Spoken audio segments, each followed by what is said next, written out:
Thank God for 2 laptops. Oh man, thank God for 2 laptops, man. Like I said, we just build anticipation, man. That's it. That's it.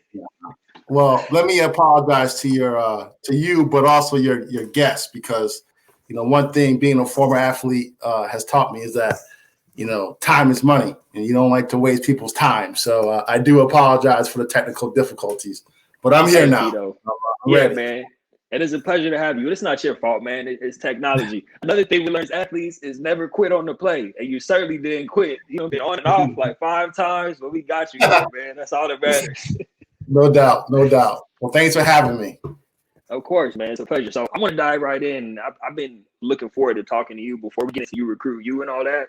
I want to talk about your transition, because you and I first connected when I heard you on Joy Walker's podcast. Shout out to Joy Walker. And yeah. Yes, sir. Sets for life. And I was so impressed by everything that you were saying that I'm like, man, I have to reach out and touch base with this man. So for all the current or former athletes listening, people might have had their seasons canceled, whatever that looks like. Can you just talk about your transition out of football and some of the challenges you had to overcome during that time? Yes, absolutely. So, I just wasn't prepared. I mean, bottom line, I don't know how else to say it, but I just wasn't prepared for that transition. I think, I had aspirations of playing, in the NFL, and I really thought all the way up to draft day, that I may not have had my name called, but I thought maybe I'd have a shot at, really, maybe getting a shot, via free agency. And when that didn't happen, I was kind of left scrambling, like, okay, now what? And I was like many athletes where, while I was in college, I didn't do a good enough job building up my network. I didn't do a good enough job trying to, really, put, pieces in place, for life after college. So once, the NFL, that whole dream went by the wayside, I was pretty much like, okay, now what? And instead of just kind of, pun intended here, calling a timeout and maybe, moving home, maybe living with my parents for, a few months, even a couple of years to kind of get my bearings, save money, my ego just wouldn't allow that to happen. So instead of making a strategic and a smart decision, I just stayed in Boston because I went to Northeastern University. I don't know if you guys can see, but I'm repping Northeastern. And, I just took, this, job, just so I can pay bills. And, this kind of set me back a little bit in my career. And I just, the biggest lesson I have, for my students, regardless of what level you're competing at, by all means, if you have aspirations to play pro, go after it, try to make it happen. But just because you're pursuing that dream doesn't mean you can't also, build a network outside of the locker room. And that's definitely something I didn't do when I was in college. And I would probably be one of the biggest pieces of advice that I would give the current college athletes. Man, I think that's huge. I really love that you touched on the ego part of it too, because I moved back home, but my ego, instead of having me being still and just focusing on mapping out my path and doing all that and getting myself together, my ego was like, you got to get out. You can't be living with your mom and dad. So all I ended up doing was moving out, overextending myself, messing up my credit, and having to move back home anyway at a certain point.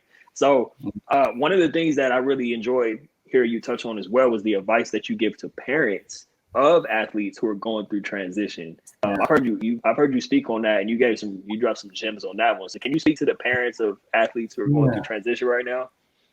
Absolutely, I'll be thrilled to. So, and by no means, and when I say this, I'm not trying to proclaim to be some expert, but I always say this, to start with. I have great parents. And they supported me throughout my life, continue to support me, obviously at a different level now that I'm older, but they've always had that love, guidance, and provided me with that structure. But, it was my belief, like it was just beaten into me, that once you left for college, there was no coming back home. So on one hand, that's good because, I remember, my first semester, um, I got like a 1.7 in, my overall GPA. And then I came home for the holidays and me and my dad were driving around and we went and we pulled up to a gas station. The gentleman came to pump our gas. And he said to me, he's like, you see, you keep bringing home 1.7s. This is your future. And Wow. by no means am I trying to, discredit, good, honest paying, jobs. But at the end of the day, that's not the future that my parents had for me. You're in college, you got a great situation here. And his point was, don't blow it. But so on one hand, that message definitely allowed me to, it fueled me to push myself to make sure, okay, yeah, you got to step your game up, Kito. You can't be, you're on a full ride, you're playing football, you got all the support you need. There's no reason for you to be coming home with, dropping classes and carrying a 1.8. So on one hand, it definitely pushed me, to kind of get my act right. But on the other hand, it also, in a way, like I was never good at like asking for help from my parents or for really anyone. Like kind of like I dig my own hole, I try to dig myself out. And so once I graduated college, yes, on the outside it's like, yay, Kito did it. He graduated, full ride, debt free, blah blah blah. They didn't know about all the credit cards that I opened up when I was in college.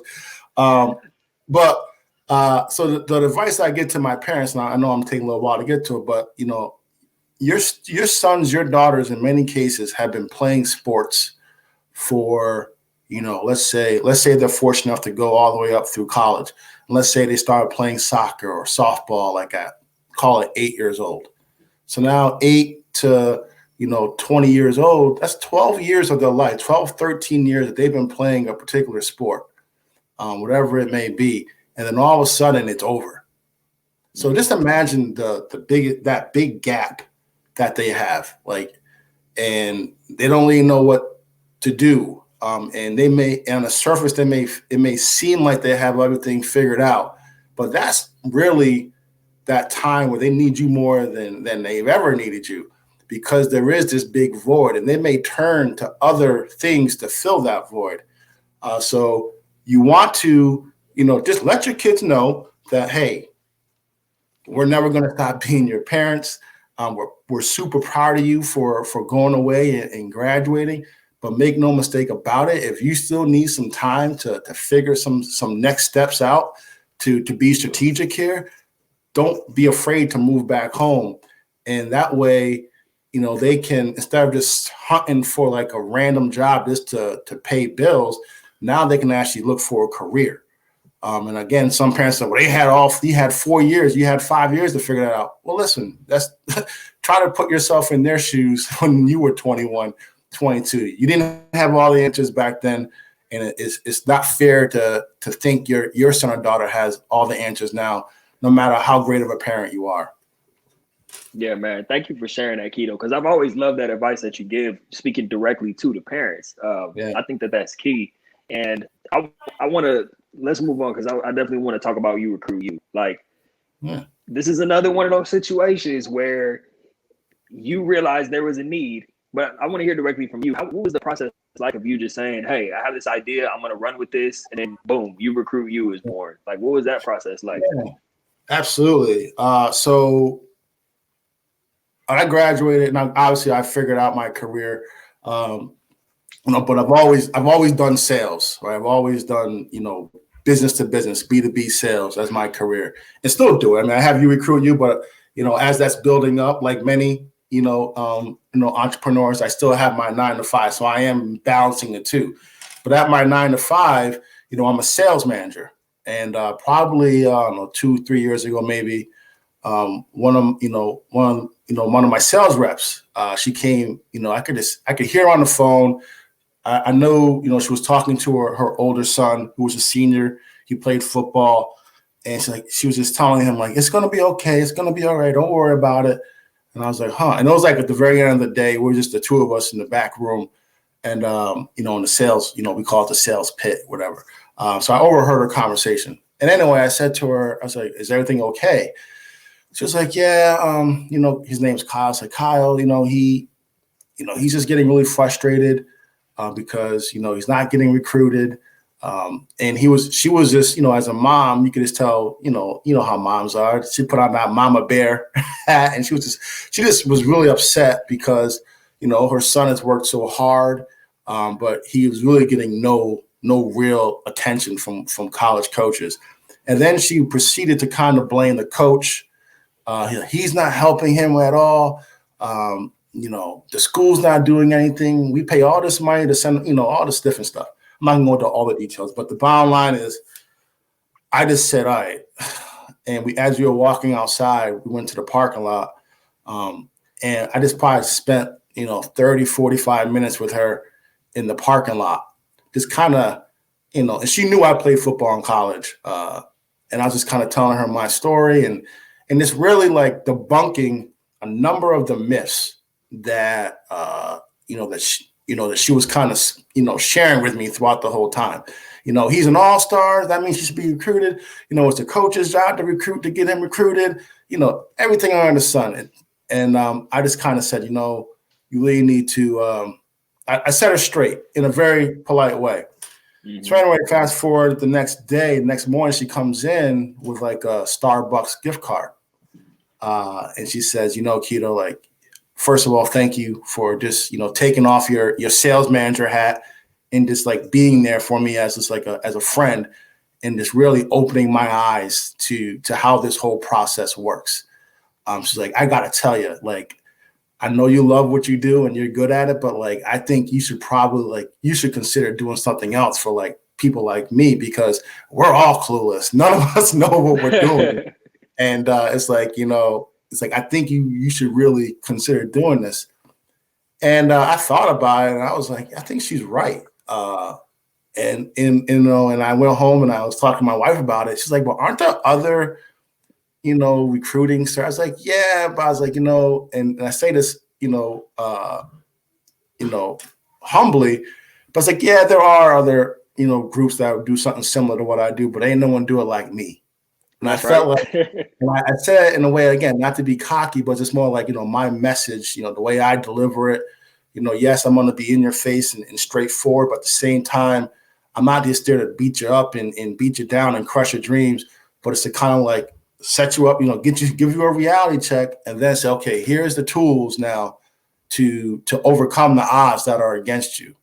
Right.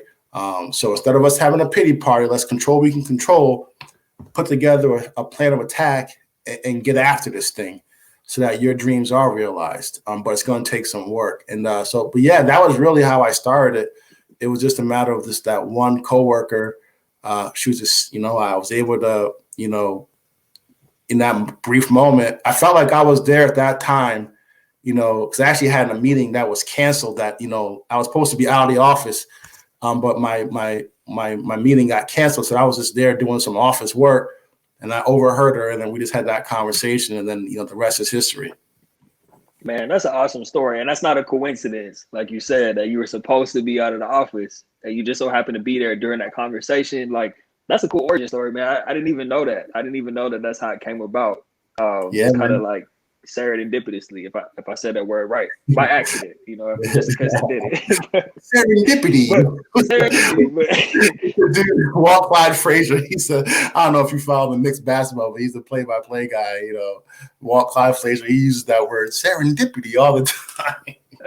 Anyway, sidetrack. Yeah, man. Yeah. So I want to talk about this too, because one of the things I love most about what you're doing, like you said, you're not trying to beat anybody down, but you're letting them know the facts, right? And that level of accountability is even in the name itself. You recruit you. Like you were telling your coworker, like, it's not about the coaches or this and that. It's about you putting yourself in position to get recruited, to get a scholarship. So what is the actual, you put out great information on the Full Ride, am I getting the name right? Full Ride College Recruiting Podcast. Full Ride. You can just go by Full Ride. Okay. But what is the base structure of You Recruit You? Like, how do you go about educating not only the students, but the parents about this process? Yeah. So, you know how it is, man. Like, for one, you can say the same things in many different formats, right? And because, everyone doesn't receive the same information the same way. You got some people who are big readers. They just love to read. They like to print stuff off. Like my father-in-law is an example. Like if he has emails that come to him, to this day, we live right down the street from my in-laws, but he'll literally call her and he'll have her go down and print off his emails so that he can hold the paper and read it. Me personally, like I'm more of I'm audio, I'm visual. So like I like to listen to podcasts. I'll also like to watch,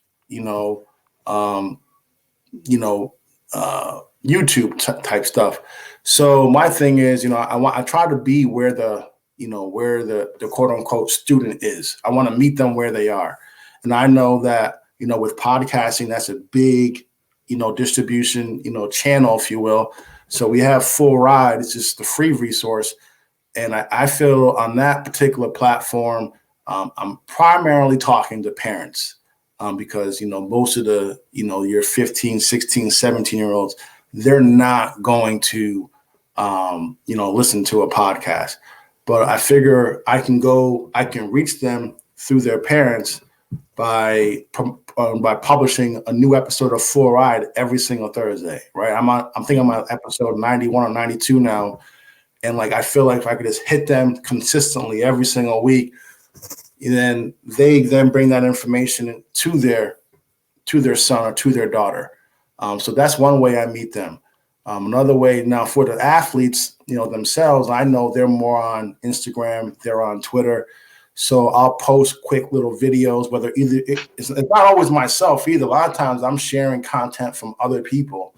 Or I'll even share, on Twitter particularly, I'll retweet, posts from college coaches. I feel like you got to hear exactly what it is these coaches, have to say about the type of athletes that they're looking for. So I try to meet the student athletes where they are by, posting on social media, on Instagram, Twitter in particular. And then on Facebook, again, that's more the parents. So I post, content, information on that. And then I have my newsletter that goes out to families. But now, obviously, during, the pandemic, hearts are with everybody, who are suffering this. And I say suffering because suffering comes in all types of different situations. Obviously, student athletes not being able to play, that's their level of suffering. Whereas you got other people who are actually, losing loved ones or losing their jobs or their businesses. So I definitely, I want to quickly say I am thinking about all those families who are going through this. But before the pandemic, I would go to schools, and do workshops, free workshops, work with, the athletic departments, because there is a big gap where, if you go to your top, funded, schools or your programs that are kind of run like a college, they have the infrastructure in place. They have a track record of putting student athletes in college on a regular basis. But many of your high schools, they don't have that. They don't have that athletic departments. They don't have those resources and tools. So I reach out to them and say, hey, what are you doing for your student athletes who do have a true desire to go to that next level? What are you doing to support them, their parents, but also to support your coaches so that your coaches aren't getting, steamrolled by, parents who have unreasonable expectations? What are you doing for them? So I always offer, hey, let me come in and, do an hour workshop. I'll do it for free. And that way it's also, just being honest, the lead source. So now all of a sudden the parents hear me, for 35, 45 minutes. And then they're going to, of course, typically want more. And then that's when I can get onto my one-on-one coaching, or I work with families one-on-one via Zoom, conference calls, email, that type of stuff.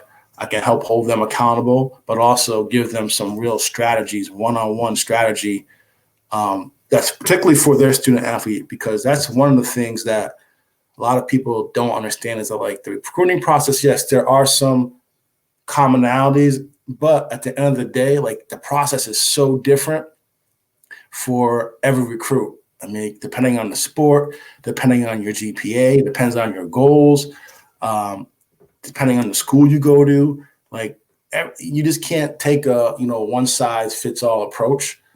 So I really try to get to know the family, get to know the different circumstances, and then implement a strategy that's going to get them the best results that they want.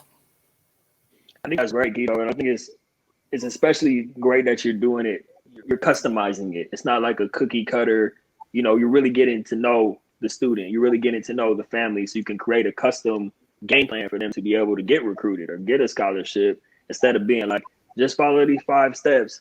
Let's see what Trey said. My parents would have loved that information during my recruitment process. Man, Me too. I told you this plenty of times, Kito. I wish you were around, man. I wish you were recruiting around.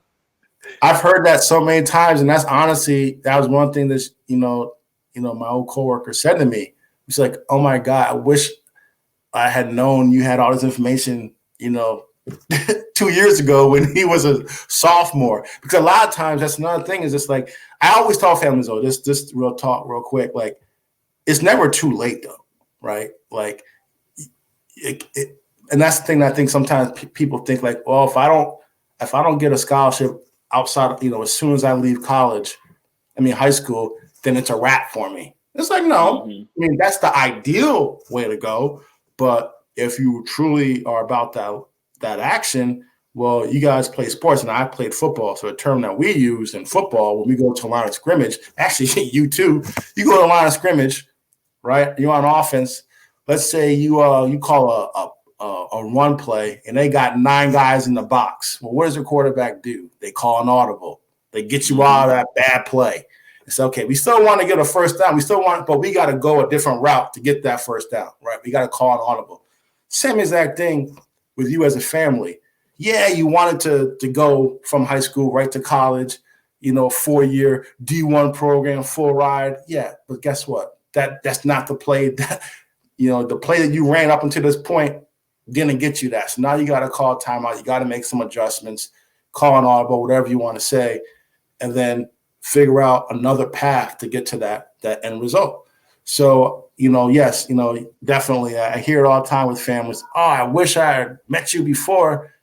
And I'm like, well, until your son or daughter puts pen to paper, the national letter of intent, it's still not too late. It may be a little bit delayed. You may have to go JUCO for a year. You may have to go prep school for a year. You may have to walk on and prove yourself, but you can still get to where you want to go. It is, you got to be flexible to a different path. I love that. I love that analogy of an audible that you gave, because, speaking of audibles, we're in the middle of a pandemic, and it's not like you've slowed down the work that you've been doing. If anything, I've seen an increase in episodes being dropped or information being put out, and you're teaching families and students how to adjust and adapt to these times we're living in, because recruiting is not stopping. You can still put yourself in position. And I think it would be important because we even have people who work on the team at Self-Publish in 30 Days, where their kids are being recruited right now and in high school. So what is some advice that you would give to a parent or a student right now? And I know you're giving a ton of it, but just like a quick overview of how you can still put yourself in position despite what's going on in the world right now. Yeah. Well, I think the whole thing is you got to, stay the course. And, it's so cliche. I get it. But, I say this constantly, is you got to control what you can control. At the end of the day, like, you can't control, whether you have in-person learning or remote learning. You can't control when the NCAA, lifts the dead period and allows coaches to come visit you in person and you to visit campuses in person. You can't control if your state is going to allow your sport to be played. You can't control a number of things. So what I do is tell them to focus on what you can control. And that is keep going to class, make sure you have the best grades possible, get those grades right, study for the SAT or the ACT, depending on what grade you're in, take the SAT or ACT. Again, a lot of this is going to be grade based as well, advice, but Another thing is, start building like your target list. I mean, I'm sorry, like this is where the harshness may come out. But if you say you're a junior, and now we've had this pandemic for 10 months, and I call you or I ask you, how many schools are on your target list? Like, how many schools have you literally like researched and said, this is a school I might want to at least consider, attending at some point in time.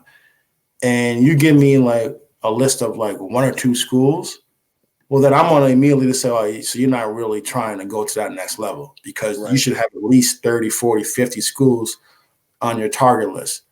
Now, obviously, you may not get an offer from all of them, but you got to cast a wide net. So another advice that I would give to families, and this isn't just during a pandemic, this is all the time, but you should always cast a wide net, because guess what?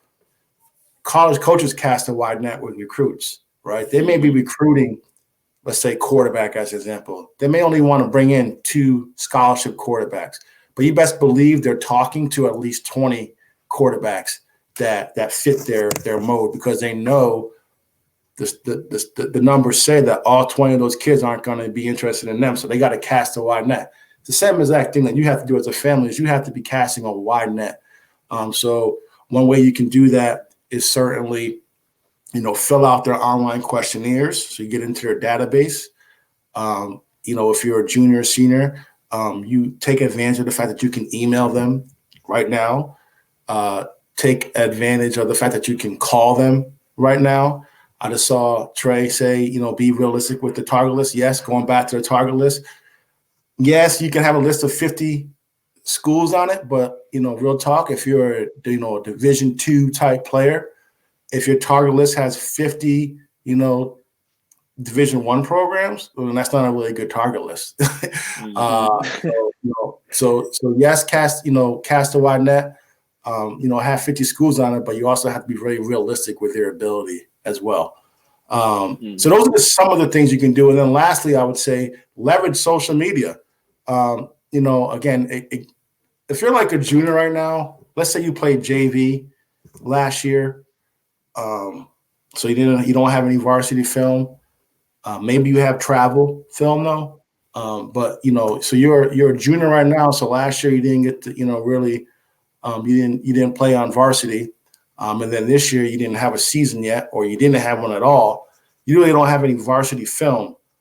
So you may want to just be able to rely on your travel. Like, coaches are understanding now, and don't forget, you still have your senior year anyway. So, I just think the biggest thing is just keep working on your game, like get better every single day, find a way to get better every single day. But then don't be afraid to still reach out to coaches and say, Coach, I'm interested in learning more about your program. Here's my GPA, here's my transcript, get all of that done. And then hopefully, by, the spring, summer, you're able to play in your sport. But yeah, just focus on what you can control. There's no sense in having a pity party saying, woe is me. That's not going to get you where you want to go. So don't spend a whole lot of time, focusing on what you can't do. Just double down on what you can do. Woo, that's right, Kito. That's some gems right there, man. That's some great wisdom, some great free game that you're giving out right now. And you have a ton of free information, even on the podcast and stuff like that. So I just want to say thank you for, this is why I wanted to have you on, not only because you've built out this lane, but because the work itself is so important. The education that you're doing, the gems that you're dropping. So I really appreciate you coming on and sharing that, and just giving advice, so that, because I know a lot of current athletes or families of current athletes listen to the Athletes Entrepreneur panels as well. So just in what you shared, they might have a complete mindset shift. Like, I have no question, you shifted somebody's mindset today to be able to take on a different lens and have a different approach to getting themselves recruited. Hence the name, You Recruit You. You. Yes, no, sir. I appreciate that, man. I appreciate that. I will say though, because I've been watching all day on my phone, the different interviews prior to me. And I'm like, man, this guy got me going last. I got to follow up. I got to follow up these guys. So, I definitely wanted to make sure I bring my A game for your listeners. But I love what you're doing too, man. It's awesome. So I appreciate you for having me on. But yeah, it's been great so far. Thank you, Kito. It's not personal, man. Sometimes you gotta we just jumbled the order up, but you definitely delivered. You brought your A game for sure, man. So with that being said, please tell people, I know we had it up on the screen, but can you please tell people directly how they can get in touch, how they can contact you for services, how they can find the podcast, all that stuff? Yeah, so we'll start with, the website, You Recruit You. They have it in the chat and in the comments. I appreciate that, but it's still, and I always tell people, you don't spell out the word you. It's just the letter U, and then recruit, and then the letter U. So yourecruityou.com. Same thing though with on social media, on Instagram, Twitter, and Facebook is where you're going to find me. It's at You Recruit You. But then as far as the podcast goes, depending on which podcast, your favorite destination, whether it's Apple, Spotify, Stitcher, TuneIn. But we have a new episode every single Thursday without fail. That's just more about me being committed to the process. There have been plenty of days where I'm like I really don't feel like recording this. This week, it's Christmas. It was my wife's birthday this week, so the shopping and life gets away from you. And it was like Thursday at like 8:30 at night. And I don't say it's to pat myself on the back, but it was 8:30 at night. And I'm watching the football game. And I was just literally saying, I was like, you know what? I can just get up first thing in the morning and record, the episode. No big deal. It's one day late. It's not a big deal. It's not going to be that big of a deal, right? But then I said, it's like you made a promise, you made a commitment to your listeners that every single Thursday you're going to have an episode for them. And, I want to try to do my work. I want to also just set an example.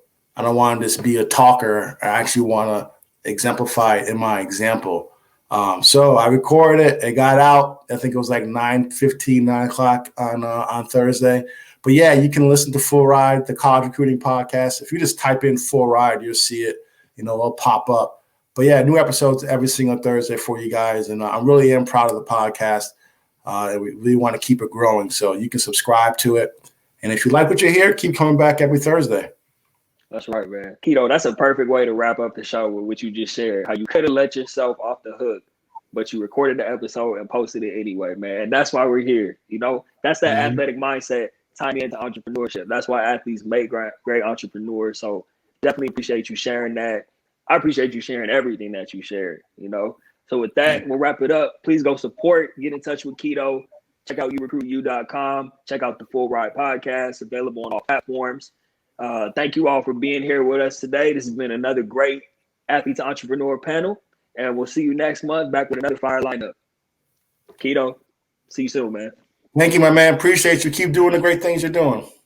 Yes, sir.